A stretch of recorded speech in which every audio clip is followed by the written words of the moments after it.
20-yilda Shavkat Miromonovich qarorlari bilan undan keyin universitet maqomi berildi.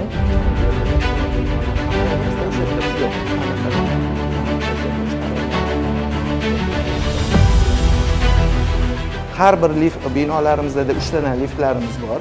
Hozir yana o'rganish jarayonida ko'rasizlar.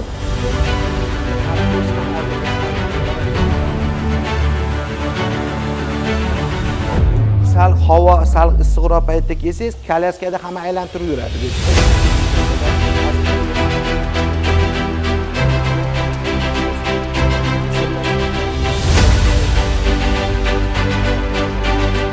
Talaba qanaqa qilib foydalanadi?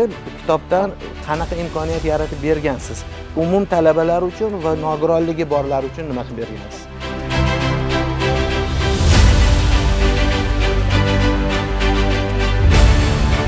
Kolyaskada kirish uchun ham o'sha panduslarni qilib qo'yilgan. Birinchi etajda hamma liftlar ishlaydi.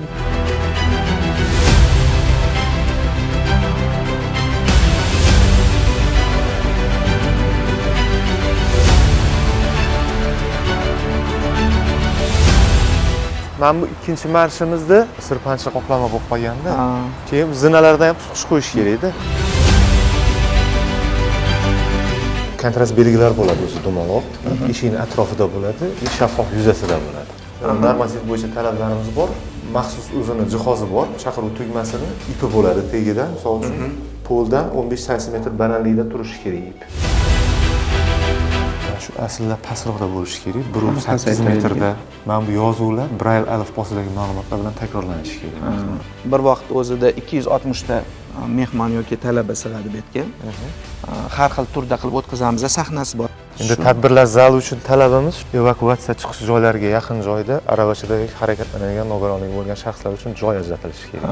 Mana shu 1-2 ta o'rindiqni olib, shuni o'rnidan joy ajratib qo'yishimiz kerak. Sahnaga chiqish imkoniyatini ham yaratib qo'yish kerak, qancha bir tomondan. Bir taraf.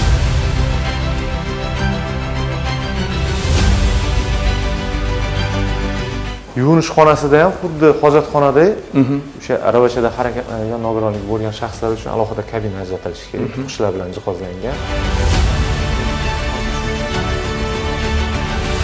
Buni ham o'sha siz aytganingizdek men razdvижной qilib beraman. Bo'ldi, unda muammo yo'q. Ana dubovoy qilib qilamiz.